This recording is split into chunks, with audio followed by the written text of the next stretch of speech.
പത്തനംതിട്ട ജില്ലയിലെ ഉദ്യോഗാർത്ഥികൾക്ക് തൊഴിൽ ഉറപ്പാക്കി വിജ്ഞാന പത്തനംതിട്ട. ഉറപ്പാണ് തൊഴിൽ പദ്ധതി.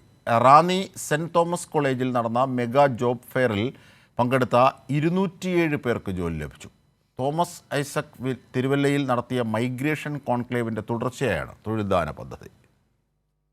വിജ്ഞാന Pathanamthitta, Kerala knowledge economy mission, KDIS, Kudumbashree എന്നിവയുടെ ആഭിമുഖ്യത്തിൽ വിജ്ഞാന പത്തനംതിട്ട ഉറപ്പാണ് തൊഴിൽ പദ്ധതിയുടെ ഭാഗമായാണ് തൊഴിൽമേള സംഘടിപ്പിച്ചത്. ജോബ് ഫെയറിൽ പങ്കെടുത്ത 50% ആളുകൾക്കും തൊഴിൽ ഉറപ്പാക്കാനായി. ഒരു 1167 പേര് പങ്കെടുത്തതിൽ പകുതിയോളം ആളുകൾക്ക് ജോലി കിട്ടി എന്ന് പറയുന്നത് വലിയൊരു റെക്കോർഡായിരിക്കും. സാധാരണ ചെറിയൊരു നമ്പർ മാത്രമേ വരത്തുള്ളൂ. ഇത് ഇത്രയും വിജയിച്ചത് ഇവർക്കൊക്കെ നമ്മൾ കഴിഞ്ഞ 2 ആഴ്ചയായിട്ട് എല്ലാ ദിവസവും വൈകുന്നേരം ഓൺലൈൻ ക്ലാസ്സുകളുണ്ട്.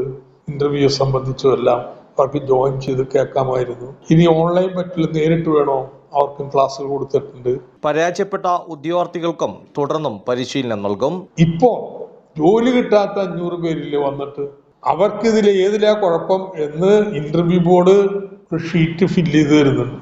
അത് നോക്കി അവർക്കുള്ള കുറവ് പരിഹരിക്കാനുള്ള പരിശീലനം അടിയന്തരമായി ചെയ്ത് അവർക്ക് ജോലി മേടിച്ചു കൊടുക്കാനുള്ള ബാധ്യതയൊക്കെയാണ്. അടുത്ത 3 മാസത്തിനുള്ളിൽ 5000 പേർക്ക് തൊഴിൽ എന്നതാണ് പദ്ധതിയുടെ ലക്ഷ്യം.